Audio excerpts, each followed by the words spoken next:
Assalamualaikum warahmatullahi wabarakatuh. Selamat pagi ibu-ibu. Ibu-ibu, selamat pagi. Selamat pagi. Tetap semangat ya. Alhamdulillah, tetap semangat. Oke ibu, kembali lagi bersama saya ya. Saya adalah pendamping PKH Desa Kubang Jaya. Nama saya Surya. Saya akan mengingatkan kembali nama saya, mana tahu ibu pada lupa ya. Terima kasih ibu. Baiklah, pertama-tama dan paling utama marilah kita mengucapkan puji dan syukur kita kehadiran Allah Subhanahu wa taala, yang mana pada pagi hari ini kita bisa berkumpul dalam pertemuan P2K2. Kemudian sholawat beriringkan salam tak lupa pula kita kirimkan buat junjungan alam, yakni Nabi besar kita Nabi Muhammad sallallahu alaihi wasallam, dengan lafaznya Allahumma sholli ala Sayyidina Muhammad wa ala ali Sayyidina Muhammad. Yang saya hormati Ibu Ketua Kelompok, Ibu Winta selaku Ketua Kelompok yang sudah menyediakan waktunya, yang sudah menyediakan tempatnya juga ya untuk kita pertemuan kali ini. Kemudian yang saya banggakan dan saya cintai adalah semua ibu-ibu KPM yang luar biasa cerdas, hebat, dan semangat ya. Oke, semangat ya Bu ya. Sebelum kita memulai pembelajaran kita pada kali ini, saya ingin kita untuk tepuk semangat dulu. Pada ingat tepuk semangatnya seperti apa?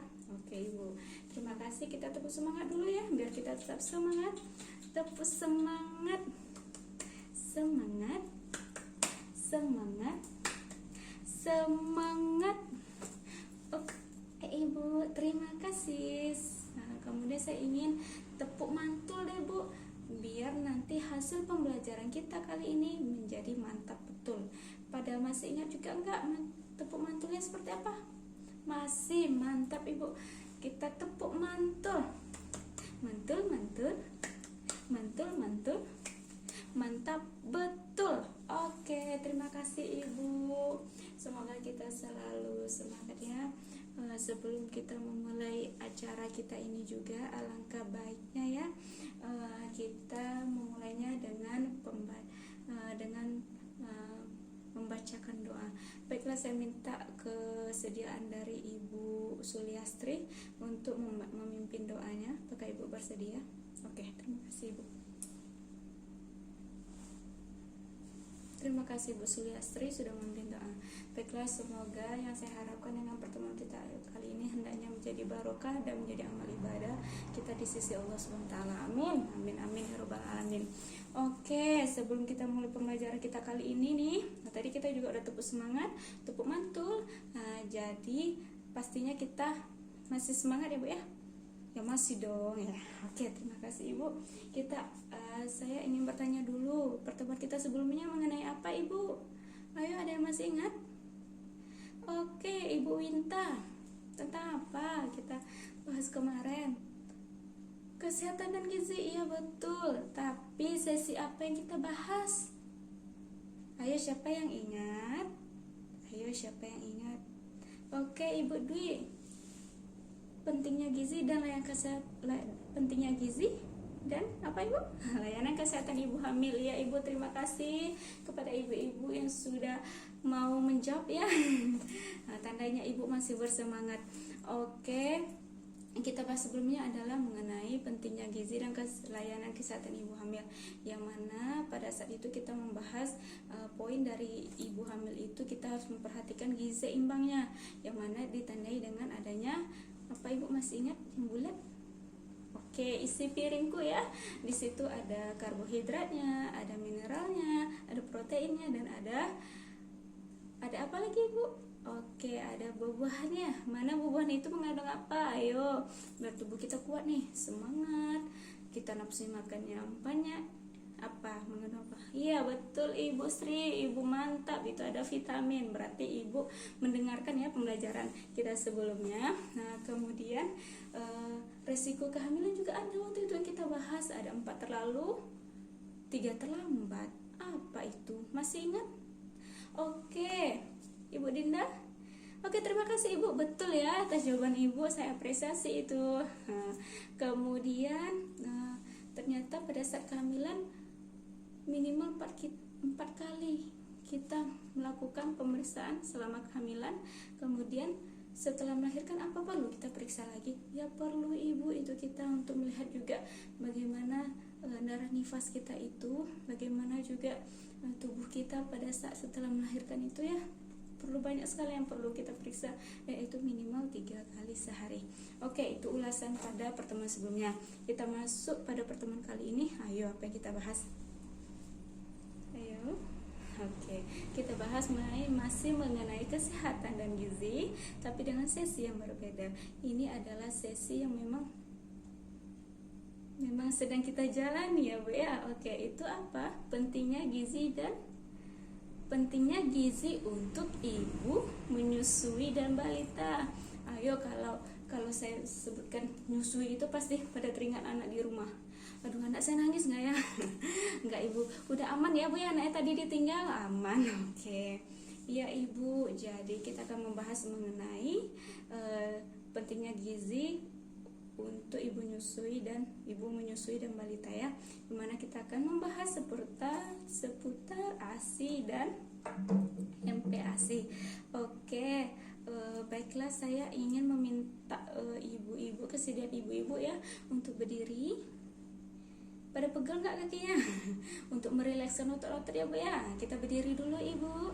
Oke, terima kasih ibu. Saya minta ibu membentuk 4 tim, 4 kelompok. Silakan pilih sendiri kelompoknya, bebas. Oke, terima kasih. Jadi dari satu tim saya ingin meminta kepada ibu untuk membahas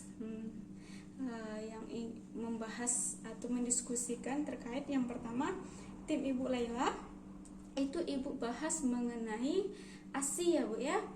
Kemudian Ibu Siti itu membahas mengenai bubur, yang mana bubur itu berkaitan dengan MPASI, makanan pendamping ASI. Kemudian saya ingin Ibu Rokiaya membahas mengenai posyandu dan Ibu Dwi membahas mengenai sayuran. Jadi pada sesi ini kita akan membahas 2, yaitu ASI dan MPASI. Baiklah, saya minta kepada semua kelompok untuk mendiskusikannya. Saya kasih waktu 15 menit dari sekarang. Oke, habis waktunya. Tidak boleh lagi diskusi ibu. Oke, terima kasih ya ibu-ibu. Saya mau kasih tepuk wow lagi nih, karena ibu sudah diskusi. Kita tepuk wow dulu ya. Beri dia wow, beri dia W, beri dia O, beri dia W, beri dia wow. Oke, terima kasih ibu-ibu, adalah ibu yang hebat, yang luar biasa dan semangat. Oke, terima kasih ibu. Sebelumnya ibu sudah membahas tadi ya. Saya ingin 1 orang untuk membacakan hasil diskusinya. Untuk ibu tim Laila, silakan. Oke, ibu Mega ingin membacakan, silakan. Hasil diskusinya apa Bu? Oke, terima kasih.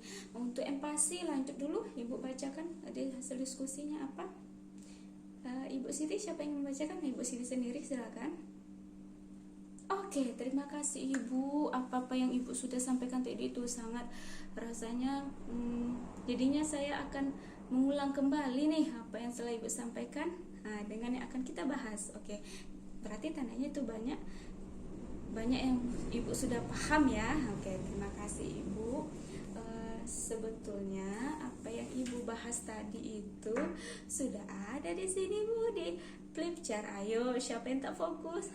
Semua ibu-ibu ini tak fokus ya. Ternyata apa yang ibu diskusikan tadi itu ternyata ada di sini di kiri kanan saya. Yang mana? Di sini saya mengenai ASI, di sini mengenai MPASI. Pada ketawa semuanya ya, ternyata diskusi kan sudah ada di depan mata. Itu tandanya, nggak apa-apa. Tapi saya apresiasi ya Bu ya untuk ibu, karena sudah mau menuangkan ide-idenya, pemahaman-pemahamannya. Dan ternyata apa yang ibu pahami itu ternyata betul dengan yang akan kita pelajari bersama ya. Oke, kita mulai belajar mengenai ya Bu ya. Kita mulai belajar mengenai ASI eksklusif. Apa ASI eksklusif itu?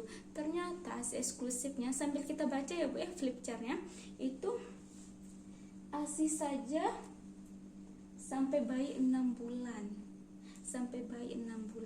Ya, berarti ASI eksklusif itu kita berikan pada saat umur bayi kita dari 0 sampai 6 bulan. Kemudian bisa kita berikan ASI sampai umur anak 2 tahun. Kemudian kita berikan ASI secara terus menerus, artinya intens ya Bu ya, tidak terputus, susukan setiap hari. Kemudian susu itu bisa kita perah ya Bu, bisa kita perah apabila bisa kita simpan di ruangan atau di kulkas apabila saat ibu sedang bepergian, tetapi ibu tetap nih ingin menyusui anak dengan ASI ibu sendiri. Itu mantap. Saya memang salut kepada ibu-ibu yang berjuang untuk ASI eksklusif untuk anaknya, karena bagaimanapun manfaat dari ASI eksklusif itu sangat banyak Bu. Salah satunya adalah untuk kekebalan tubuh si anak, itu akan menghindarkan anak dari berbagai penyakit. Karena memang rasanya kalau anak kita sakit itu separuh nyawa kita hilang. Betul nggak Ibu? Betul. Ternyata saya rasakan juga sama Ibu rasakannya. Ya, maka untuk menghindari hal tersebut banyak semua pasti apapun pengen kita lakukan. Nah, salah satunya kita pengen anak kita ASI eksklusif, yang mana kita menyusuinya 0 sampai 6 bulan. Apa boleh Bu kita kasih makanan nanti dia rewel, taunya dia nangis, taunya bisa jadi dia lapar nggak Bu? Enggak, itu tandanya kalau anak kita rewel, itu kita sharing ya, berbagi informasi. Itu tandanya kita periksa apakah dia popoknya sedang basah, apa dia lagi sakit perut ya Bu ya, atau sakit perut bisa kita kasih minyak telon, minyak angin. Kemudian apakah mungkin memang dia keadaan lapar, kita susui terus walaupun memang ASI kita misalkan sedikit nih, susui aja Bu dalam durasi yang dalam waktu yang lama. Itu kan nanti akan menambah juga asupan untuk anaknya. Kemudian itu kita tidak boleh memberikan makanan ya sebelum anaknya umur 6 bulan. Itu poin penting yang perlu ibu ingat ya Bu ya. Oke, kemudian mengenai ASI ini saya ingin juga sharing, saya ingin bercerita kepada ibu bahwa pada ketika kita setelah melahirkan itu, anak ini memiliki cadangan makanan selama umurnya 2 hari, dari 0 sampai 2 hari ya. Jadi kalaupun ASI ibu belum keluar pada saat itu tidak masalah, karena anak ibu sudah membawa cadangan dari dalam kandungan. Tidak masalah, tetap ibu susui, ibu rangsang terus, ibu susui terus. Dengan begitu akan menstimulasi ya untuk air susunya keluar. Kemudian pertama saat baru melahirkan ya, anak baru saja melahirkan, itu kan anak langsung kita susui. Jadi itu kan nanti keluar kolostrum ya Bu ya, kayak warna kuning gitu, agak hijauan kalau saya lihat ya, udah hijau kuning-kuning gitu. Itu namanya kolostrum, gunanya untuk kekebalan tubuh si anak. Jadi itu tidak boleh dibuang langsung susui pada anak. Kemudian kemudian masalah ASI ini ada yang ingin bertanya? Ada yang ingin ditanyakan? Oke, Ibu Sinta bagaimana? Bu, bagaimana ASI kita biar banyak? Oke, terima kasih Ibu Sinta atas pertanyaannya. Saya akan mencoba menjawab. Jadi banyak hal yang kita lakukan. Yang pertama kali sih Bu, kalau dari saya itu ibu harus happy terus Bu, nggak boleh stres. Jadi dari hormon kita, hormon kesenangan ya, artinya hormon senang ya. Jadi kalau kita happy terus, kita akan berpikir positif bahwa ASI kita banyak. Kemudian yang kedua bisa kita lakukan, kita bisa mengonsumsi untuk meningkatkan ASI kita, seperti kita makan jantung pisang yang ada di sekitar kita ya Bu ya. Kemudian kita makan sayur katu, seperti itu bisa kita lakukan untuk meningkatkan ASI kita. Bagaimana Ibu? Oke, terima kasih Ibu. Sudah puas ya? Oke, terima kasih. Baiklah, selanjutnya kita akan lanjutkan untuk MPASI. MPASI itu apa?